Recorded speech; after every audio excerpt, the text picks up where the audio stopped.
Hello students, आज का हमारा जो टॉपिक है वो डाइजेस्टिव सिस्टम को कंप्लीट करना है। बेसिकली जितना भी एसेसरी ग्लैंड्स और एलिमेंट्री कैनाल के बारे में हमने पढ़ा था, अब उस एसेसरी ग्लैंड्स को और एलिमेंट्री कैनाल को अब हम यहाँ पर आज कंप्लीट कर देंगे। मतलब एक्चुअल डाइजेशन परफॉर्म कैसे करवाया जा रहा है पूरी की पूरी एलिमेंट्री कैनाल के अंदर, वो आज हमें डिस्कस करना है। तो देखिए, सबसे पहले हम स्टार्ट करेंगे हमारी एलिमेंट्री कैनाल के सबसे इनिशियल पार्ट से, जिसको मैं कहती हूँ या फिर हम जो जानते हैं वो क्या जानते हैं, माउथ। मतलब हमारे माउथ में या फिर जो डाइजेशन शुरू होता है वो कहाँ से शुरू होता है, माउथ से शुरू होता है। मैं वन बाय वन यहाँ पर आप लोगों को लेबल करती जाऊँगी। पहले सबसे पहले माउथ आएगा, माउथ के बाद हम आगे बढ़ते हैं आपका स्टमक में, स्टमक के बाद हम स्मॉल इंटेस्टाइन में जाएंगे। और ये पूरा पार्ट किस तरीके से अलग अलग एंजाइम्स को लेकर पार्टिकल्स को, बड़े पार्टिकल्स को छोटे पार्टिकल्स में कन्वर्ट करेगा, ब्रेक करेगा, और ब्रेक करने के बाद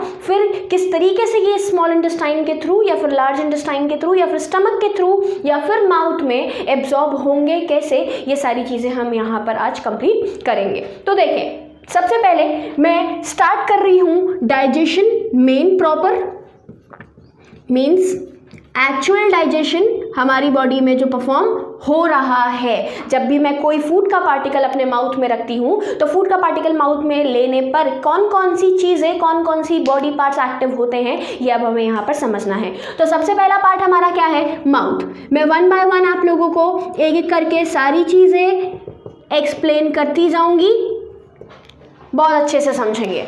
हमने एंट्री करी अपने फूड की माउथ में। अब इसको समझने से पहले मैं एक छोटा सा टॉपिक आपको और बताती हूँ कि जब आप बात कर रहे हो आपके डाइजेशन को परफॉर्म करवाने की, तो ये जो डाइजेशन परफॉर्म करवाया जाएगा, ये डाइजेशन क्यों परफॉर्म करवाया जा रहा है, क्योंकि किसी भी न्यूट्रिटिव कंपोनेंट में, किसी भी न्यूट्रिशन के अंदर हमारे पास कितने कंपोनेंट्स होते हैं, कई सारे कॉम्प्लेक्स कंपोनेंट्स होते हैं। लाइक कैसे, पहले मैं मैक्रोमोलिक्यूल्स की बात कर रही हूँ। मैक्रोमोलिक्यूल्स में आएगा आपका कार्बोहाइड्रेट्स, दूसरे हैं आपके fats, and third is your proteins. ये तीनों कंपोनेंट्स जो आपको दिख रहे हैं सबसे टॉप बोर्ड के, ये तीनों कंपोनेंट्स को हमें यहाँ पर डाइजेस्ट करना है। बाकी अगर मैं बात करती हूँ विटामिन्स की या फिर मैं बात करती हूँ मिनरल्स की, तो वो आ जाते हैं आपके माइक्रो एलिमेंट्स में। और micro elements do not required any type of digestion, they easily absorb by our small intestine as it is. मतलब सेम जिस फॉर्म में होते हैं उसी फॉर्म में हमारी एलिमेंट्री कैनाल के अंदर एब्जॉर्ब हो जाते हैं, उनको किसी भी डाइजेशन की ज़रूरत नहीं होती। तो जब आप डाइजेशन नहीं करवाना, माइक्रो एलिमेंट्स का सिंपल एब्जॉर्प्शन करवा दे, तो जो तीन मैक्रो मॉलिक्यूल हमें पढ़ने हैं, कार्बोहाइड्रेट्स पढ़ने हैं, फैट्स पढ़ने हैं और प्रोटीन्स पढ़ने, ये तीनों के तीनों मैक्रो मॉलिक्यूल्स को पहले आपको क्या करना पड़ेगा, डाइजेस्ट करना पड़ेगा। अब ये जो कार्बोहाइड्रेट्स, फैट्स और प्रोटीन्स हैं, इनका जो डाइजेशन है ये एक जैसा नहीं होता। मतलब क्या पूरा का पूरा एलिमेंट्री कैनाल में सारे के सारे पार्ट एक साथ डाइजेस्ट होते हैं? नहीं। क्या एक ही तरीके से डाइजेस्ट होते हैं? नहीं। इन सब का जो पाथवे है वो अलग है, जो टाइमिंग है वो अलग है, वो कैसे कैसे क्या क्या है हम यहाँ पे समझेंगे। अब जब भी मैं जिस पर्टिकुलर रीजन की बात करूंगी तो रीजन को समझने से आपको सबसे पहले, मेरे बोलने से पहले आपको रिकॉल कर लेना है कि जिस रीजन की बात कर रहे हैं उस रीजन में हमने कौन सा एंजाइम पढ़ा है या फिर कौन से पार्ट का सीक्रेशन पढ़ा है। मैंने आप लोगों को एंजाइम्स नहीं बताए थे लास्ट क्लास में, लेकिन सीक्रेशन बताई थी कि कौन सा रीजन किस जगह पर अपनी सीक्रेशन देगा। Okay, so now come to the point. जब हम माउथ की बात करते हैं तो माउथ में का सीक्रेशन जो बताया जाता है वो सीक्रेशन क्या था आपका? Yes, you are right, that is saliva. क्या सीक्रेशन था? सलाइवा। बिल्कुल आप लोगों को याद है। सलाइवा के अंदर क्या प्रेजेंट था? Salivary amylase. सलाइवा में किस चीज़ की प्रेजेंस थी? Salivary amylase. अब आप बोलोगे भाई सलाइवरी अमाइलेज के अलावा हमने कई सारी दो चीज़ें और पढ़ी थी। कौन कौन सी दो चीज़ें पढ़ी थी? एक तो पढ़ा था हमने लाइसोसोम्स और दूसरे हमने पढ़े थे आइंस। तो बेटा डाइजेशन में उनका कोई रोल नहीं है, they only meant for the pH को मेंटेन करने के लिए बने हैं। और दूसरा लाइसोसोम्स की बात करें तो किसी भी फॉरेन पार्टिकल को किल करने के लिए बने हैं। ओके, मेन डाइजेशन जो परफॉर्म करवाया जाएगा वो किसके थ्रू करवाया जाएगा? सलाइवरी अमाइलेज के थ्रू करवाया जाएगा। अब एक चीज़ को यहाँ पे फिर से कन्फर्म कर से समझेंगे, जब भी मैं किसी एंजाइम की बात करूंगी at the end of the topic आप लोगों को बहुत अच्छे से क्लियर हो जाएगा कि हम जिस भी एंजाइम का नाम ले रहे हैं वो एंजाइम किस कैटेगरी का एंजाइम है। बात को समझ रहे मैं क्या बोल रही हूँ? मतलब जब हम इस टॉपिक का एंड कर रहे होंगे तब आपके दिमाग में सारी चीज़ें एकदम क्लियर होंगी। कैसे क्लियर होंगी? कि कौन सा एंजाइम किस कैटेगरी के पार्टिकल को डाइजेस्ट करने के लिए रिस्पॉन्सिबल है, वो आप यहाँ पे याद कर लोगे अगर ध्यान से सुनेंगे तो। ना सलाइवरी अमाइलेज से जब हम आगे बढ़े तो माउथ में जब मेरा फूड एंट्री किया तो माउथ में फूड एंट्री करने पे हमारे पास दो काम है, फिजियोकेमिकल प्रोसेस। मतलब पूरा डाइजेशन कैसा प्रोसेस है? फिजियोकेमिकल, फिजिकल वर्क भी चल रहा है और केमिकल प्रोसेस भी चल रहा है। मैंने आप लोगों को प्रीवियस क्लासेस में एक्सप्लेन कर दिया है कि किसी तरीके का पेरिस्टाल्टिक मूवमेंट हमारे माउथ में नहीं चलता। Mouth is totally what? Voluntary in function, मेरे कंट्रोल में है। बोलना है तो बोल रही हूँ, नहीं बोलना तो नहीं बोल रही। तो ये जो पार्ट है ये माउथ है। माउथ में हम करते हैं सबसे पहले, first is the mastication of food. सबसे पहले मैं क्या कर रही हूँ? Mastication of food. आपने सबसे पहला पार्ट क्या परफॉर्म किया? फूड का मेस्टिकेशन किया। ओके, फूड का मेस्टिकेशन का क्या मतलब है? मैंने आप लोगों को दो टर्म्स बताए थे, लार्जर पार्टिकल या फिर लार्जर मॉलिक्यूल। मॉलिक्यूल का जिक्र अभी हम नहीं कर रहे हैं, हम किसकी बात कर रहे हैं? हम बात कर रहे हैं आपके पार्टिकल की। बड़ा पार्टिकल, रोटी का एक बाइट, चावल का एक बाइट, या फिर मैं बात करूं जो पिज्जा मैंने खाया उसका एक बाइट, वो एक बड़ा पार्टिकल है, लार्जर पार्टिकल। क्या आप उसको डायरेक्ट स्वेलो कर जाते हो? नहीं। आप क्या करते हो? अगर आपके टीथ्स में कोई प्रॉब्लम है, आपका यूजुअली हम एक प्रॉब्लम सुनते हैं, दाढ़ में दर्द हो रहा है, पेन हो रहा है, बहुत कॉमन है सबसे ज़्यादा, ठीक है। तो जब हमारे टीथ्स में कोई पेन होता है तो will be able to eat? No, हम नहीं खा पाते। क्यों नहीं खा पाते? क्योंकि हमारे बॉडी के अंदर उस पर्टिकुलर टाइम पे our mouth is not capable of masticating the food. और जब तक फूड का मेस्टिकेशन नहीं होगा, जब तक डाइजेशन आगे प्रोसीड नहीं करेगा। हम कुछ भी चीज़ खाते हैं या तो वी स्वेलो इट डायरेक्टली, या फिर हम उसको क्या करते हैं, या फिर हम कैसा फूड लेना स्टार्ट कर देते हैं? लिक्विड फूड लेना स्टार्ट कर देते हैं। तो जब आप एक लिक्विड फूड की बात कर रहे हो तो वो तो डायरेक्ट इंटेस्टाइन में चला जाएगा, कोई दिक्कत नहीं होगी, स्टमक में चला जाएगा, कोई प्रॉब्लम नहीं होगी। लेकिन अगर आप कोई सॉलिड फूड खा रहे हो तो सबसे पहले आपको मेस्टिकेशन करना पड़ेगा। मेस्टिकेशन क्यों करते हैं? मेस्टिकेशन करते हैं, समझिएगा, जैसे ये एक बड़ा पार्टिकल है, अगर कोई एंजाइम आएगा और इससे टकराएगा तो सरफेस एरिया बहुत ज़्यादा नहीं मिलेगा, ओके, जिसकी वजह से डाइजेशन मान लीजिए इस पार्ट का तो हो गया, लेकिन अंदर वाला पार्ट जो है वो रह गया, ओके। लेकिन अगर इस पार्टिकल को मैं छोटे छोटे मॉलिक्यूल्स में तोड़ दूं, ये लीजिए, छोटे छोटे मॉलिक्यूल्स में तोड़ दिया, तो अब जो एंजाइम रिएक्ट करेंगे वो हर एक पार्टिकल पे करेंगे।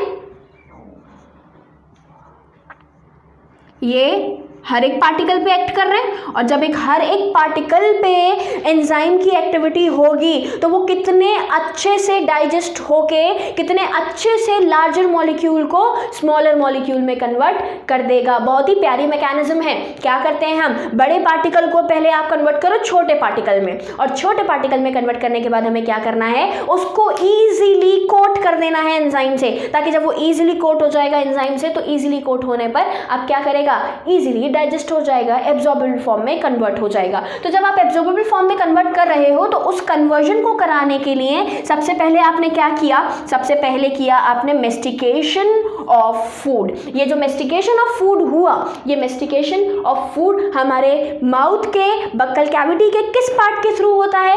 तो you know it very well, with the help of teeth. हमारे जो दांत हैं, ये दांत क्या करते हैं? ये दांत बड़े बड़े पार्टिकल्स को छोटे छोटे पार्टिकल्स में कन्वर्ट करने का काम कर देते हैं। चबाना, च्यू करना, किसी भी चीज़ को ग्राइंड करना, ग्राइंड करके क्या बना देना? एक पेस्ट बना देना। नाउ इसके अलावा हमने क्या चीज़ पढ़ी थी माउथ में? टंग के बारे में पढ़ा था। टंग में मैं थोड़ा सा रिकॉल कर रही हूँ आपको ताकि याद हो जाए। टंग में हमने पैपिलास पढ़े थे, fungiform papilla, filiform papillae, circumvallate papillae, foliate papillae. Foliate papillae human के टंग पे नहीं मिलते हैं, ये भी हमने पढ़ा था। उसके बाद टेस्ट बड्स प्रेजेंट थी। उसके अलावा जो फिजिकल वर्क हमारी टंग कर रही है वो क्या है? फूड के पार्टिकल्स को हमारे सलाइवा के साथ मिक्स करने का।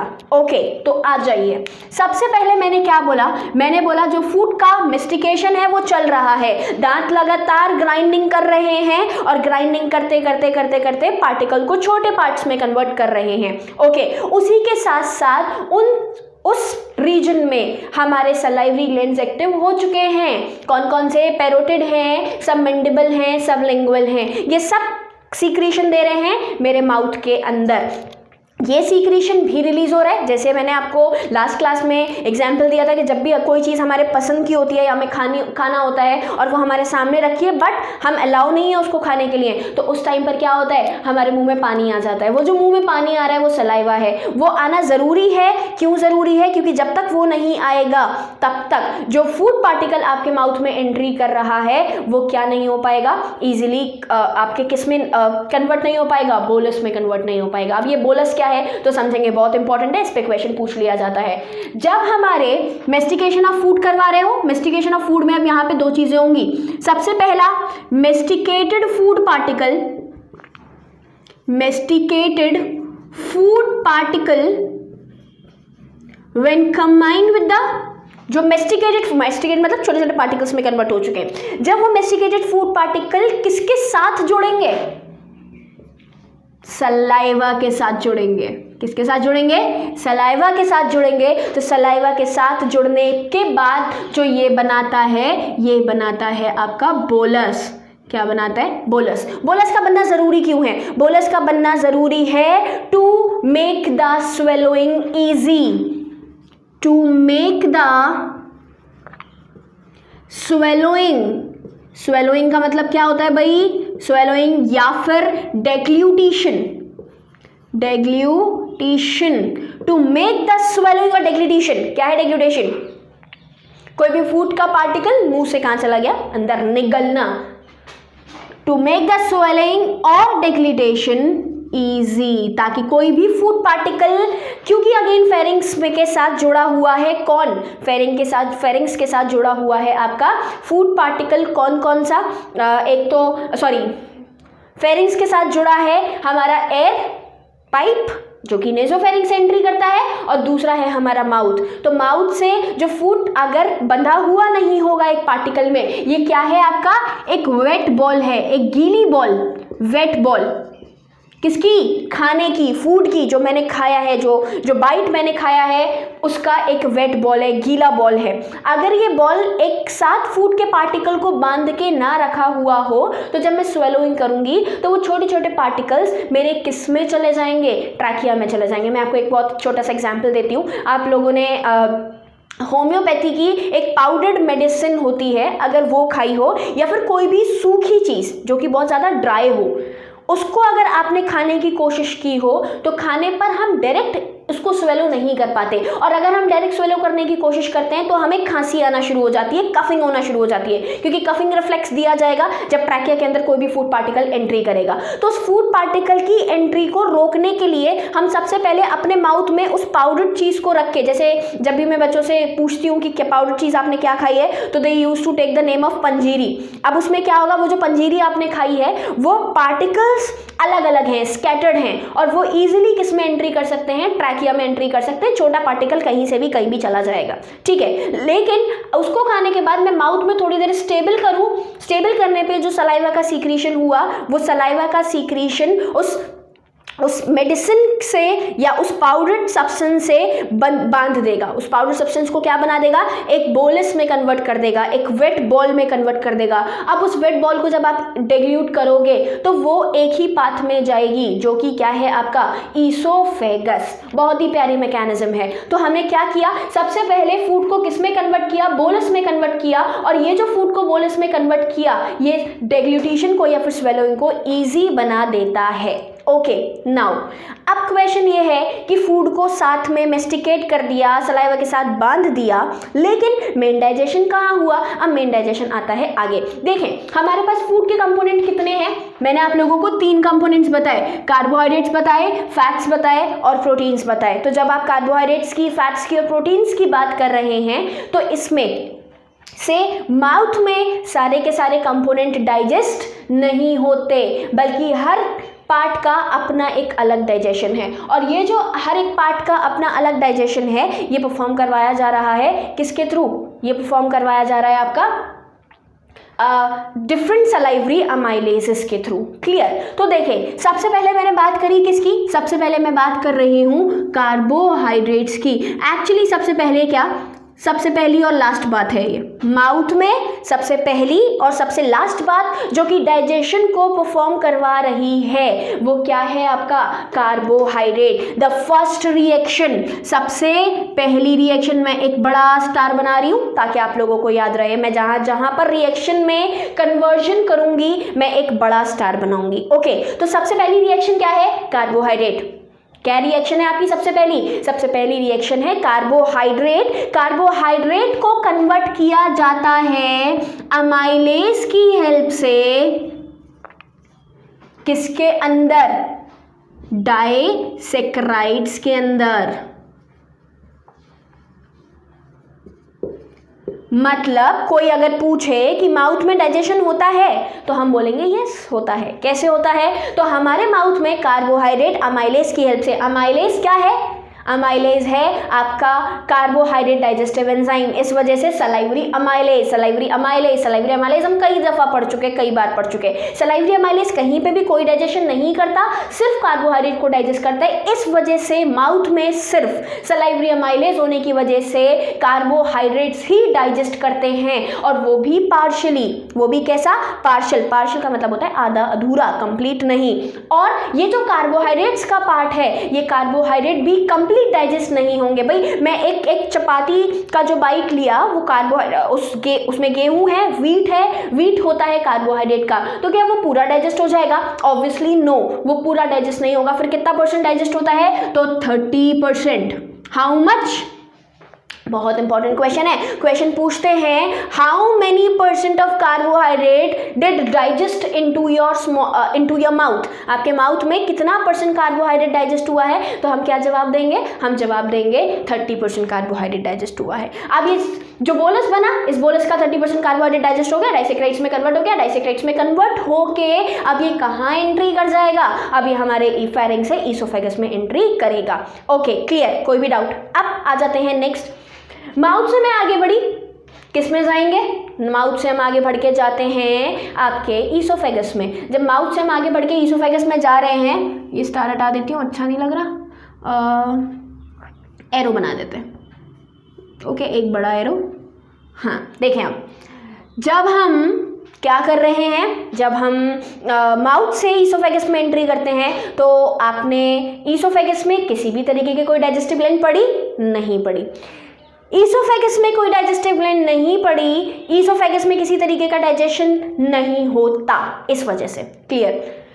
कोई एसोसिएटेड ग्लैंड वहां से नहीं थी। It is only the path, a muscular path which is connecting the mouth to the stomach. मेरे स्टमक को मेरे माउथ से जोड़ने का काम एक लॉन्ग हॉलो ट्यूब करती है जो ईसोफेगस कहलाती है। मैं यहाँ पर क्या नहीं लिखूँ? ईसोफेगस को नहीं लिखूंगी तो भाई जरूर, क्योंकि एलिमेंट्री कैनाल का पार्ट है, ये गुस्ताखी हो जाएगी एलिमेंट्री कैनाल के ईसोफेगस के साथ अगर हम उसका जिक्र ना करें तो। हालांकि डाइजेशन नहीं हो रहा है लेकिन काम तो कर रहा है। क्या कर रहा है भाई?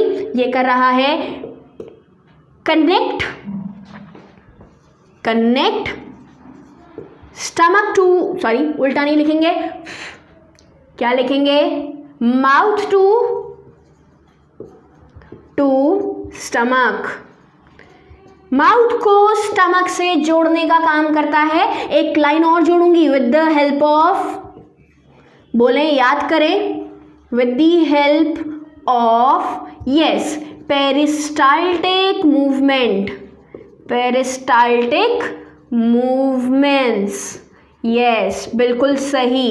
peristaltic movements are those contracting and relaxing movement which is responsible for sending the food from the mouth to the stomach। मुंह से पेट तक, स्टमक तक फूड को भेजने के लिए जिस फोर्स का बात हम करते हैं वो क्या कहलाता है? पेरिस्टाल्टिक मूवमेंट कहलाता है। कैसे रन करता है देखेंगे। मैंने बात करी, ये है मेरा एलिमेंट्री कैनाल, इस एलिमेंट्री कैनाल के अंदर ये कॉन्ट्रैक्शन हुआ, ये रिलैक्स्ड है, ठीक है। अब ये कॉन्ट्रैक्ट होना स्टार्ट करेगा, ये धीरे धीरे रिलैक्स होगा। जो यहाँ क्योंकि कॉन्ट्रैक्शन हुआ है और ये कॉन्ट्रैक्ट होना शुरू हुआ, तो यहाँ का जो फूड होगा वो आ जाएगा नीचे। अब ये जो नीचे वाला पार्ट है इसमें कॉन्ट्रैक्ट होना शुरू हुआ, फूड आ गया नीचे। लगातार यही कॉन्ट्रैक्शन रिलैक्सेशन किसी भी फूड पार्टिकल को इजीली माउथ से स्टमक तक भेज देते हैं। लेकिन noticeable point is what that किसी भी तरीके का डाइजेशन हमारे ईसोफेगस में नहीं होता। अब जब डाइजेशन नहीं है तो एब्जॉर्प्शन भी नहीं है। ओके, हम एब्जॉर्प्शन का जिक्र नहीं कर रहे हैं, मैं सिर्फ डाइजेशन बता रही हूं आप लोगों को। एब्जॉर्प्शन हम पढ़ेंगे बाद में। माउथ से लेके एंड एनस तक, लार्ज इंटेस्टाइन तक कहाँ कहाँ पे कैसा कैसा एब्जॉर्प्शन हुआ, we will discuss it later. अभी सिर्फ डाइजेशन पढ़ेंगे। तो नाउ अगेन हम एक नई चीज पर आते हैं। ईसोफेगस से फूड कहाँ आया? डायफ्राम को क्रॉस करता हुआ, गैस्ट्रोइसोफेजियल स्फिंक्टर को खोलता हुआ फूड आके गिरा कहाँ? स्टमक में। जब फूड स्टमक में आया तो तीसरा important part, J shaped bag like structure known as stomach, बहुत प्यारा पार्ट। कैसा शेप्ड है? J shaped. Large muscular bag जो कि स्टोरेज करवा रहा है, और ये जो स्टोरेज करवाता है सबसे इंपॉर्टेंटली समझेंगे, स्टोर फूड फॉर 2 to या फिर 3 to 4 आवर्स, लगभग 3 से 4 या 4 से 5 घंटे लिख लीजिए। 4 से 5 घंटे तक के लिए जो फूड स्टोर हो जाता है वो कहाँ हो जाता है? स्टमक में हो जाता है। स्टोर तो हुआ ही हुआ, साथ के साथ ये क्या कर रहा है? साथ के साथ ये कुछ एक्टिविटीज़ को भी परफॉर्म कर रहा है। कौन कौन सी एक्टिविटीज़ को परफॉर्म कर रहा है समझेंगे। तो मैंने क्या बोला, स्टमक में हमने बार बार पढ़ रहे हैं, accessory glands are present all over the alimentary canal. पूरी एलिमेंट्री कैनाल में क्या प्रेजेंट है? हमारे छोटे छोटे ग्लैंड्स प्रेजेंट हैं। और यही जो छोटे छोटे ग्लैंड्स है, ये छोटे छोटे ग्लैंड्स लगातार सीक्रेशन देते रहते हैं। मेजर ग्लैंड्स तो हमने पढ़ लिए, सलाइवरी ग्लैंड्स पढ़ लिए, पेनक्रियास पढ़ लिया, लिवर पढ़ लिया, कई सारा पार्ट पढ़ लिया। लेकिन अब जो हमें यहाँ पर पढ़ना है वो क्या पढ़ना है? वो अब हमें समझना है कि छोटी स्मॉलर ग्लैंड्स जो कि मेजर बॉडी का पार्ट नहीं बना रही हैं, लेकिन ये सब म्यूकोसा और म्यूकोसा लेयर से जुड़ी हुई हैं हमारी एलिमेंट्री कैनाल में, और लगातार क्या करती हैं? सीक्रेशन देती जा रही हैं। ओके, तो ये जो सीक्रेशन दिया जा रहा है, देखें सबसे पहला मैं ABCD लेबल कर रही हूं। ए पार्ट, हमारे स्टमक के पास there is a presence of 3 types of cell, 3 types of cells, 3 तरीके के सेल्स हैं। और ये जो 3 तरीके के सेल्स हैं, इसमें सबसे पहला सेल गोबलेट सेल्स कहलाते हैं।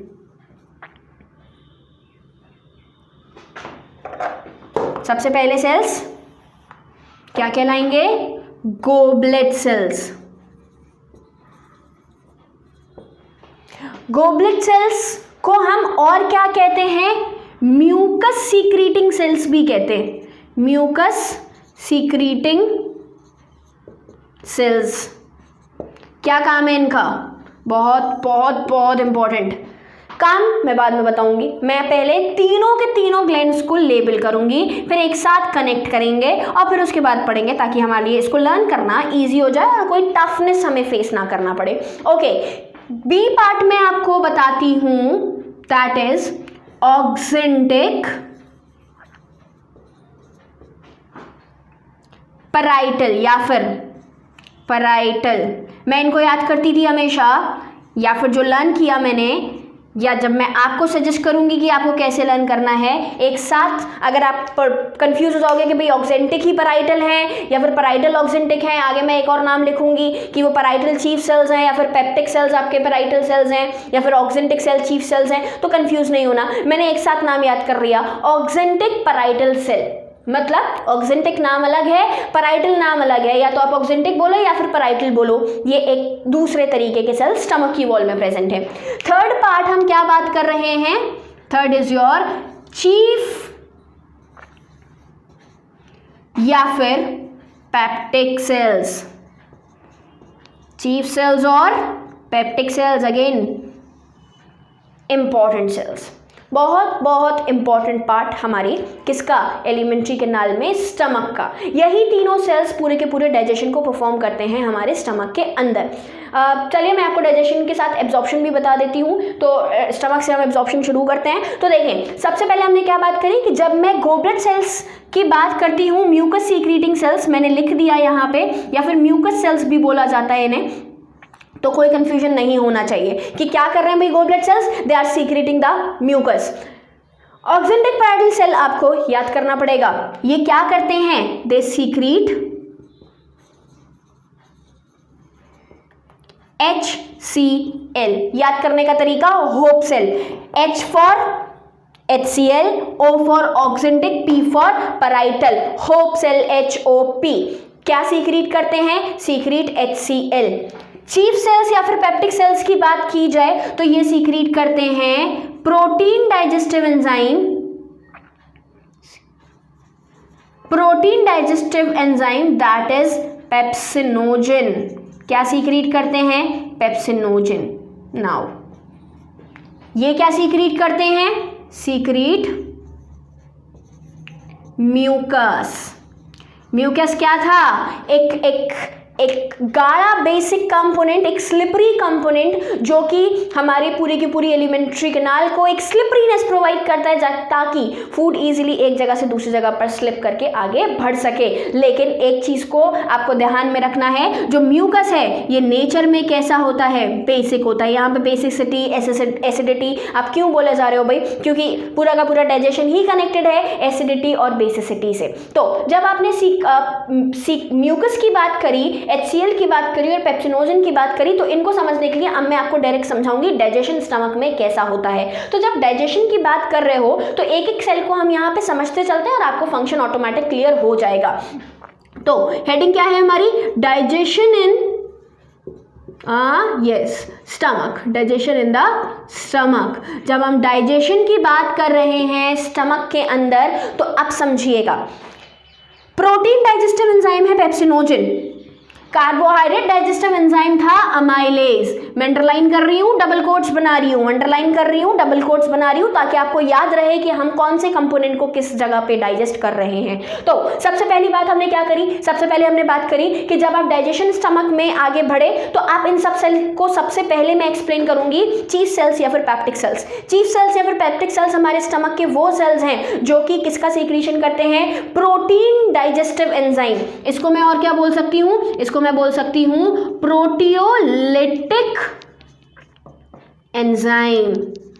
क्या बोलूंगी, प्रोटियोलिटिक एंजाइम। प्रोटियो मतलब प्रोटीन्स, लिटिक मतलब तोड़ देना, प्रोटियो मतलब प्रोटीन, लिटिक मतलब तोड़ देना। तो जब प्रोटीन से बने हुए एंजाइम्स को आप प्रोटीन्स को जब आप ब्रेक करते हो, तोड़ते हो, और जो एंजाइम इसको तोड़ने का काम कर रहा है वो क्या कहलाएगा, प्रोटियोलिटिक एंजाइम्स कहलाएंगे, जो कि कैटेगरी क्या बना रही है आपकी, पेप्सिनोजेन बना रही है। ओके, नाउ ये पेप्सिनोजेन कैसी फॉर्म में है, ये पेप्सिनोजेन एक इनएक्टिव फॉर्म है। अब ये डिस्कस कर रहे हैं हम यहाँ पर। The first most important reaction, I am making the arrow, मैंने वहां एरो बना दिया था, रिएक्शन आ गई दूसरी। ये जो दूसरी रिएक्शन है, ये दूसरी रिएक्शन शुरू होती है पेप्सिनोजेन से, पेप्सिनोजेन।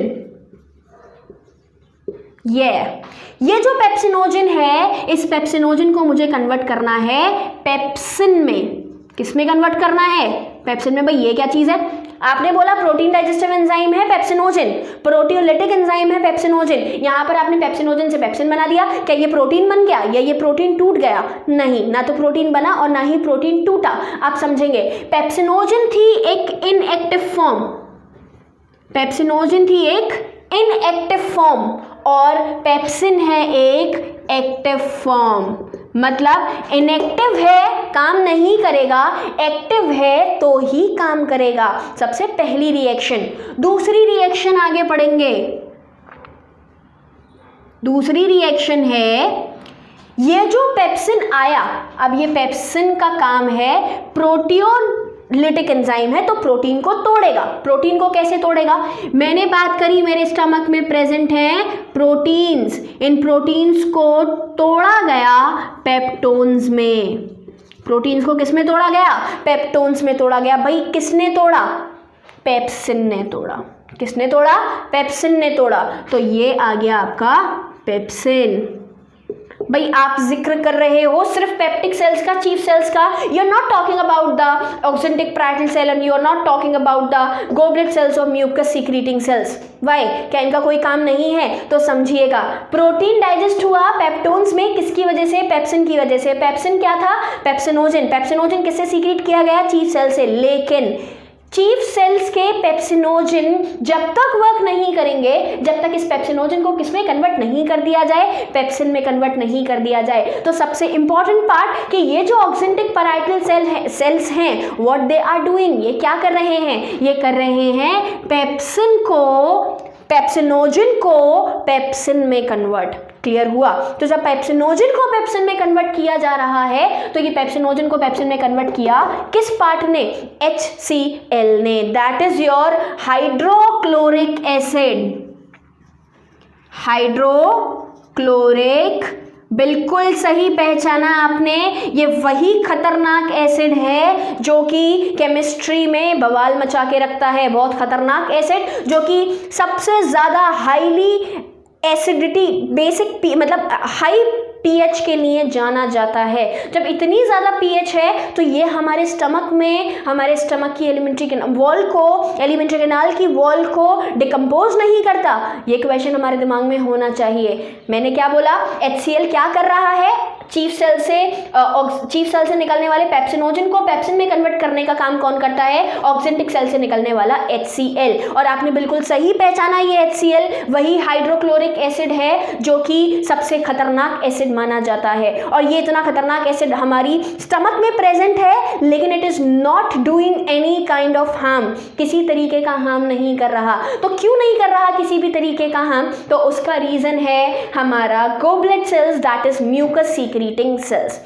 लॉजिकल सी चीज है, एसिड HCl मेरे हाथ पे गिर जाए, it will burn my skin, मेरे हाथ को जला देगा। क्लियर? लेकिन स्टमक में प्रेजेंट है। हर बार जब भी मैं कुछ खाती हूँ, जब जब सीक्रेट होता है, जब भी मेरे फूड में, स्टमक में कोई फूड जा रहा है, तब HCl सीक्रेट होता है, but it is not doing any harm. Why it is not doing any harm? Because of presence of the mucus secreting cells, goblet cells which is secreting mucus continuously. अब मैंने आपको अभी भी क्या बोला? Acidity और बेसिसिटी की बात आप यहाँ क्यों कर रहे हो? It is not the chemistry. फिर एसिडिटी और बेसिसिटी क्यों आ रही है? तो इसका आंसर आप लोगों को मिल गया होगा। हालांकि बायोलॉजी है, लेकिन एसिडिटी और बेसिसिटी यहाँ पे भी हमें पढ़नी होती है। ये है एक एसिड, ये है एक base, when they both will combine they will form a neutral component, जिसकी वजह से मेरी स्टमक की जो वॉल्स हैं वो इन्फ्लेमेट नहीं करती, खराब नहीं होती। ओके, फिर से आ जाइए वापस टॉपिक पे। क्या बोला? टॉपिक वो भी था हमारा, ये जो हमने बात करी किसकी? पेप्सिनोजन को पेप्सिन में कन्वर्ट किया HCl ने, one of the most important reaction. दूसरा, यही पेप्सिन कन्वर्ट करेगा प्रोटीन्स को किसमें? पेप्टोन्स में। पेप्सिन क्या है आपका? Protein digestive enzyme. कहाँ से आया? पेप्सिनोजन से आया। पेप्सिनोजन को पेप्सिन में कन्वर्ट किया HCl में। I am repeating again and again so that you may learn it here itself. Okay, now आगे बढ़ेंगे। प्रोटीन्स को कन्वर्ट कर दिया पेप्टोन्स में, यहाँ पर म्यूकस किसी भी तरीके की कोई रिएक्शन नहीं करवा रहा। फिर से समझ लीजिए, पेप्सिनोजन का मेन काम है पेप्टोन्स को बनाना, मतलब प्रोटीन्स को तोड़ के पेप्टोन्स में कन्वर्ट करना। HCl कोई तोड़ने का काम नहीं कर रहा, लेकिन किसको एक्टिव करने का काम कर रहा है? इनएक्टिव एंजाइम को। क्वेश्चन पूछा जाता है, what would happen if HCl will not release into your stomach? अगर आपके स्टमक में HCl रिलीज नहीं होगा तो क्या हार्म होगा? तो हम क्या बोलेंगे? All the digestive enzyme will not converted into its active form, या फिर मैं सिंपल बोल सकती हूँ the inactive enzyme will not converted into its active form, and this is how the digestion will not be run as usual। मतलब जैसे चलना चाहिए वैसे नहीं चलेगा। inactive form में एक्टिव कन्वर्जन नहीं होगा, तो प्रोटीन्स पेप्टोन्स में कन्वर्ट नहीं होंगे। नाउ जब हम आगे बढ़े तो आगे बढ़ने पे ये प्रोटीन्स कन्वर्ट हो चुके हैं पेप्टोन्स में। एसिड होने के बावजूद भी स्टमक की वॉल बर्न नहीं कर रही है। क्यों बर्न नहीं कर रही है? तो उसका काम मैंने आपको बताया, किसके थ्रू? गोबलेट सेल्स के थ्रू। गोबलेट सेल्स हमारे वो सेल्स हैं जो कि लगातार म्यूकस का सीक्रेशन कर रहे हैं। ये है मेरा स्टमक, या फिर ये मान लीजिए ये मेरा स्टमक है।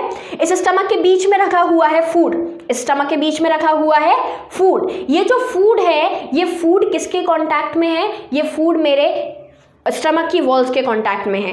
अब जब एसिड जो निकाला अगर एसिड वॉल के कांटेक्ट में आएगा then only it will harm. भाई जब मैंने बोला इस दीवार से, इस वॉल से एसिड टकराएगा तभी तो हार्म क्रिएट करेगा, तभी तो HCl बर्निंग करेगा। लेकिन अगर मैं इसके ऊपर एक पेंट कर दूं, किसका? म्यूकस का कोट कर दिया, तो म्यूकस के कोट करने की वजह से HCl जो है वो किससे नहीं टकरा पा रहा? मेरे स्टमक की वॉल से नहीं कोलाइड कर पा रहा। ठीक है, अब जो म्यूकस है वो म्यूकस कैसा है? बेसिक। एसिड कैसा था? सॉरी, HCl कैसा था? एसिडिक। बेसिक कंपोनेंट मिला कौन? म्यूकस। एसिडिक कंपोनेंट मिला कौन? HCl। दोनों ने मिलकर बना दिया एक neutral compound.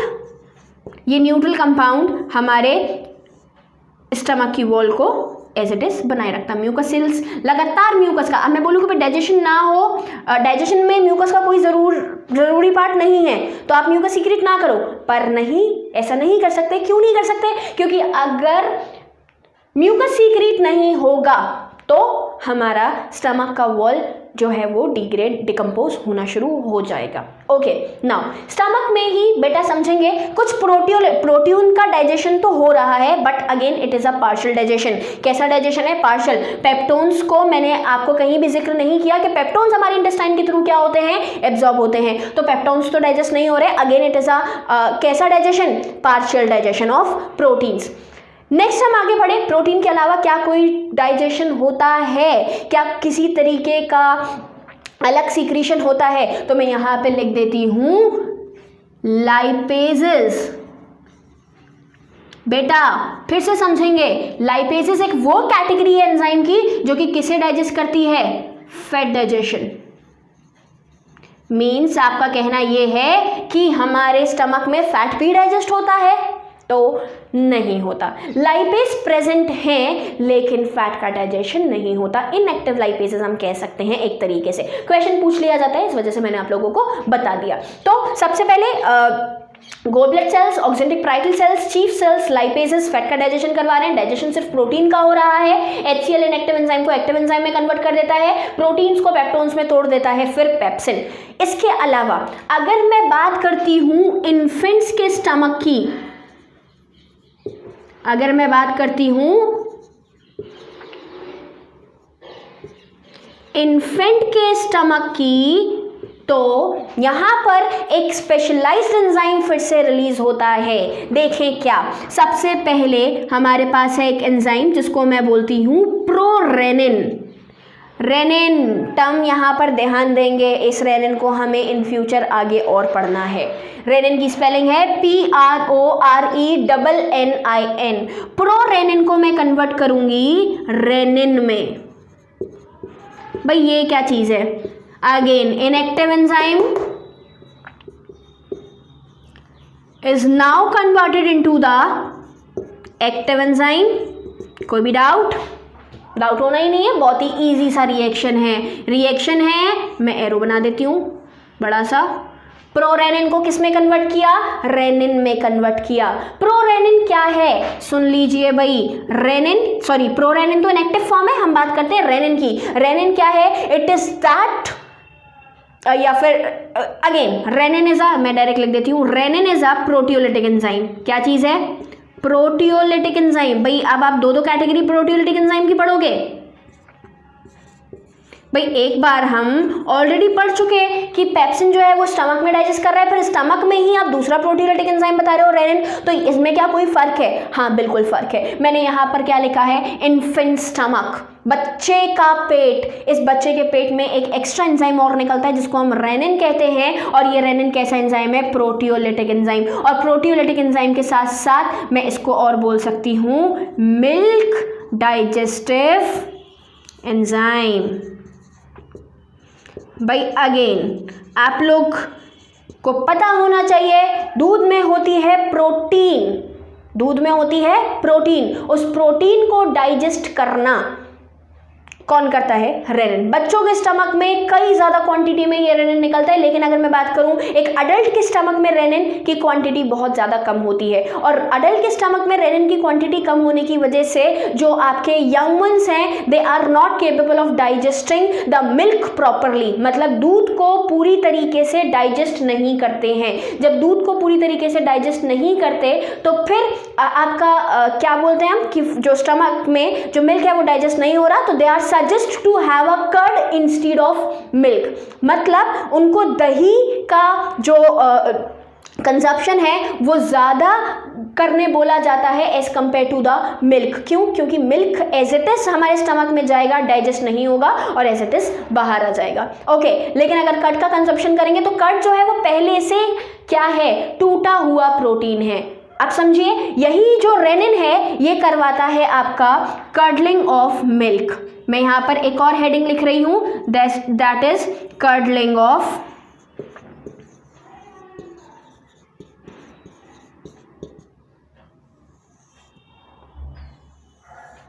Curdling of milk. ये कर्डलिंग ऑफ मिल्क क्या है? इनएक्टिव मिल्क प्रोटीन को एक्टिव मिल्क प्रोटीन में कन्वर्ट कराना, जो कि हमारा लैक्टोबैसिलस बैक्टीरिया करता है। हम आर्टिफिशियली दूध के अंदर लैक्टोबैसिलस बैक्टीरिया डालते हैं, वो दूध को कंज्यूम करता है और उस दूध को कन्वर्ट कर उसकी इनएक्टिव प्रोटीन को एक्टिव प्रोटीन में कन्वर्ट करने का काम कर देता है। तो अगर मैं बात करूं कर्डलिंग ऑफ मिल्क की, तो कर्डलिंग ऑफ मिल्क में मिल्क प्रोटीन है कैसीन। ये क्या है आपकी? मिल्क प्रोटीन, बहुत इंपॉर्टेंट। मिल्क प्रोटीन कैसीन को कन्वर्ट कर देता है पैरा कैसीन में। किसमें कन्वर्ट कर दिया? Para casein. Casein is what? It is a milk protein. और अब ये जो बन गया ये क्या है आपका? अगर आप इसको ऑब्जर्व करते हो हमारे बाहर, जैसे मैंने बोला अभी अभी आपको, बैक्टीरिया के अंदर जब हम क्या करते हैं, हमारे मिल्क में जब बैक्टीरिया डालते हैं तो वो पूरे के पूरे मिल्क को डाइजेस्ट कर देता है, वही कर्डलिंग कहलाता है। और वो सेम फिनोमेना हमारे स्टमक में भी होता है, किसकी हेल्प से? रेनिन की हेल्प से। तो रेनिन एक वो एंजाइम है जो कि कैसीन को किस में कन्वर्ट करने का काम कर रहा है? पैरा कैसीन में कन्वर्ट करने का काम कर रहा है। Again it is a reaction. मैं एक बड़ा सा एरो बना देती हूँ ताकि आप लोगों को याद रहे। कितनी रिएक्शंस पढ़ी हमने? पहली, दूसरी, तीसरी, चौथी एंड पांचवी, fifth. First, second, third, fourth and fifth. तो curdling of milk direct question पूछा जाता है बोर्ड में, what do you mean by curdling of milk? The conversion of the inactive milk protein to the active milk protein, that is casein to para casein with the help of rennin. Rennin कहाँ present होता है? हमारे infants के stomach में present होता है। अगर infant के स्टमक में आपका क्या प्रेजेंट ना हो, रेनिन प्रेजेंट ना हो, तो वो मिल्क को डाइजेस्ट नहीं कर पाएंगे। जैसे मैं आपको एग्जाम्पल दे देती हूँ, कभी कभी बच्चे के मुंह से मिल्क पीने के बाद जब वो बाहर आता है तो वो सॉलिड पार्टिकल्स में कन्वर्ट हो गया होता है, मतलब जो लिक्विड मिल्क था अब वो एक सॉलिडिफाई फॉर्म में उसके माउथ से बाहर आता है। वो कुछ और नहीं होता बल्कि कर्ड होता है, दही होता है, जो कि कहाँ बन चुका है? आपके बच्चे के स्टमक में बन चुका है। क्लियर? तो यहाँ पे अब हमने बात करी स्टमक की, मैं फिर से रिकॉल करवा रही हूँ। एक तो कुछ तरीके का डाइजेशन है, प्रोटीन का डाइजेशन करवाता है, और प्रोटीन का पार्शियल डाइजेशन कराने के साथ साथ मिल्क प्रोटीन को भी डाइजेस्ट करने का काम करता है। इसके अलावा अगर मैं वर्क बोलूँ तो हमारा जो स्टमक है वो फूड को 4 से 5 घंटे तक स्टोर करके रखने का काम करेगा। और इसके साथ साथ जब हम आगे बढ़ते हैं तो यही जो स्टमक है ये HCl का सीक्रेशन करने की वजह से कोई भी अनवांटेड पार्टिकल, कोई भी फॉरेन पार्टिकल लाइक आपका कोई भी बैक्टीरिया या फंजाई वगैरह कोई भी हो सकते हैं, मतलब जो कि हमें हार्म करते हैं, तो उनको इस एसिड के थ्रू किल कर दिया जाता है। Okay, now why it is suggested to don't have a water after meal? मेरे खाना खाने के बाद just after having a meal हमें पानी पीने क्यों मना किया जाता है? अगर आपने कभी सोचा हो तो मतलब ये हमारी हेल्थ के लिए अच्छा नहीं है कि मैंने जैसे ही कुछ खाया उसके बाद मैं पानी पी लूँ। उसका रीज़न समझिएगा। सबसे पहली चीज़, जब मैं कुछ खा रही हूँ तो मेरी एलिमेंट्री कैनाल एक्टिव हो चुकी है। उस एक्टिव एलिमेंट्री कैनाल ने स्टमक में जब फूड गया तो किन किन सेल्स को एक्टिव किया? HCl सीक्रेटिंग सेल्स को एक्टिव किया, चीफ सेल्स को एक्टिव किया, म्यूकस सीक्रेटिंग सेल्स को एक्टिव किया। वो जिस टाइम पे वर्क कर रहे हैं तो एनर्जी बन रही है जिसकी वजह से वो हीट अप होते हैं, और जब आप पानी पीते हो तो पानी पीने पे उनकी एक्टिविटीज़ को क्लोज कर दिया जाता है। जब कोई ठंडी चीज़ या फिर पानी आपका, हम क्या बोलते हैं, एक अगर टेम्परेचर उसका प्रॉपर नहीं है तो वो HCl से सिक्रीशन को कम कर देगा। और इसके साथ साथ जब फूड में HCl की क्वांटिटी कम हो गई, मतलब फूड में HCl डाइल्यूएंसी पे पहुंच गया, भाई एक पर्टिकुलर कंसंट्रेशन HCl की, उसी पे डाइजेशन होगा। अगर आप पानी पी लेते हो तो वो एसिडिटी जो है वो क्या हो जाएगी, डाइल्यूट हो जाएगी, और जब वो डाइल्यूट हो जाएगा तो डाइजेशन में जो पेप्सिनोजन है वो पेप्सिन में कन्वर्ट नहीं हो पाएगा और डाइजेशन आपका वहीं के वहीं रुक गया। तो जो चीज़ आपने जैसी खाई वो बिना डाइजेस्ट हुए आपके स्टमक से क्या चली जाएगी, बाहर चली जाएगी। मतलब इट्स जस्ट लाइक कि एक बर्नर पे, एक जलती हुई गैस पे, बर्नर पे मैंने पानी डाल दिया, तो पानी जब डलेगा तो गैस बंद हो गई, काम रुक गया, काम रुक गया, HCl का सीक्रेशन बंद हुआ,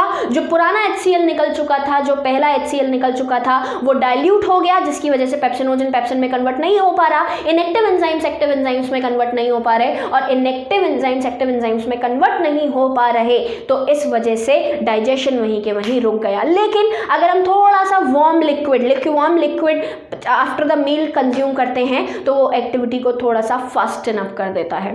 but it is always suggest to don't have a water after a meal because of this reason. Okay, ये आपका डाइजेशन है पूरा का पूरा mouth and in the stomach. Now आपके दो मेजर पार्ट और बचे हैं, सबसे पहला आपका स्मॉल इंटेस्टाइन, दूसरा आपका लार्ज इंटेस्टाइन। इसके साथ साथ हम ये भी समझेंगे नेक्स्ट क्लास में कि एब्जॉर्प्शन कैसे किया जाता है। मतलब जब आप स्टमक की बात कर रहे हो तो स्टमक में किस तरीके से डाइजेशन करवाया जा रहा है। तो डाइजेशन तो हो गया, एब्जॉर्प्शन होता है कि नहीं होता, तो ऑब्वियसली आपको यहाँ पर क्लियर होना चाहिए। जब तक कोई भी कंपोनेंट अपनी बिल्कुल इनिशियल स्टेज तक नहीं पहुँच जाता है, जैसे यहाँ पे प्रोटीन्स अमीनो एसिड में जब तक नहीं पहुंचेंगे जब तक एब्जॉर्प्शन नहीं होगा, पहला रीजन। और क्योंकि स्टमक पे म्यूकस की लेयर प्रेजेंट है, अगर एब्जॉर्प्शन करवाने तो म्यूकस हटाना पड़ेगा, तो म्यूकस हटेगा तो HCl कांटेक्ट में आ जाएगा, तो इस वजह से भी हम स्टमक के अंदर एब्जॉर्प्शन नहीं करवाते। तो मैंने सबसे बेसिक रीजन आपको बता दिया एब्जॉर्प्शन ना होने का। क्या बेसिक रीजन है? बेसिक रीजन ये है कि आपका जितना भी एब्जॉर्प्शन होगा वो जब होगा जब कोई भी फूड पार्टिकल, फूड कंपोनेंट अपनी इनिशियल स्टेज पे पहुंच जाए। अगर वो अपनी इनिशियल स्टेज पे नहीं पहुंच पा रहा है तो एब्जॉर्प्शन भी नहीं होगा। लाइक माउथ में मैंने बोला एब्जॉर्प्शन होगा, तो आप कहोगे कि नहीं होगा, क्योंकि जो डाइपेप्टाइडेजेस यहाँ पर बने हैं, जो फूड आधा अधूरा पार्शियल डाइजेस्ट हुआ है, कार्बोहाइड्रेट जो पार्शियल डाइजेस्ट हुए हैं, ये क्या नहीं होंगे, एब्जॉर्बेबल फॉर्म में अभी नहीं आए हैं। अगर एब्जॉर्बेबल फॉर्म में आ जाते हैं तो क्या हो जाएगा, डाइजेशन हो जाएगा। लाइक ये जो डाइसेक्राइड्स हैं ये कन्वर्ट होते हैं आपके किस में, ग्लूकोज में। मैं आपको एग्जांपल देती हूँ। आप एक ब्रेड का पीस लीजिएगा, उसको आपके माउथ में डालिएगा, च्यू करना शुरू कीजिएगा, और च्यू करते करते करते करते कुछ टाइम तक अपने माउथ में ही रखना है उसे। आपको वो ब्रेड का पीस मीठा लगना शुरू हो जाएगा। क्यों? क्योंकि मीठा किसकी वजह से लग रहा है, ग्लूकोज। ग्लूकोज जहाँ पर होगा आपको जो फील, मतलब जो कार्बोहाइड्रेट का फील है वो कैसा होता है, स्वीट। तो ग्लूकोज बन चुका तो अब माउथ के थ्रू भी एब्जॉर्प्शन हो जाता है। या फिर कभी कभी हम कोई भी लिक्विड ड्रिंक ले रहे हैं जिसके अंदर ग्लूकोज की प्रेजेंस है, तो कुछ अमाउंट हमारे माउथ की म्यूकोसा से भी एब्जॉर्ब करवा दिया जाता है। ओके, स्टमक में किसी तरीके का कोई एब्जॉर्प्शन नहीं है, no absorption in the stomach. So ये पूरा का पूरा डाइजेशन है आपका माउथ में और स्टमक में। नेक्स्ट क्लास में हम स्मॉल इंटेस्टाइन और लार्ज इंटेस्टाइन कंप्लीट करेंगे। स्मॉल इंटेस्टाइन एक मेजर पार्ट है क्योंकि वहां पर हमें 3 जगह के सीक्रेशन पढ़ने हैं। एक तो गॉल ब्लैडर पढ़ना है, यहाँ सिर्फ स्टमक का सीक्रेशन था तब ये इतना कॉम्प्लेक्स था। जब हम आगे पढ़ेंगे तो वहाँ लिवर का सीक्रेशन होगा, वहाँ पेनक्रियाज का सीक्रेशन होगा, और वहाँ पर खुद हमारी इंटेस्टाइन का सीक्रेशन भी होगा। तो नेक्स्ट क्लास में हम इसको कंप्लीट कर लेंगे। Thank you so much.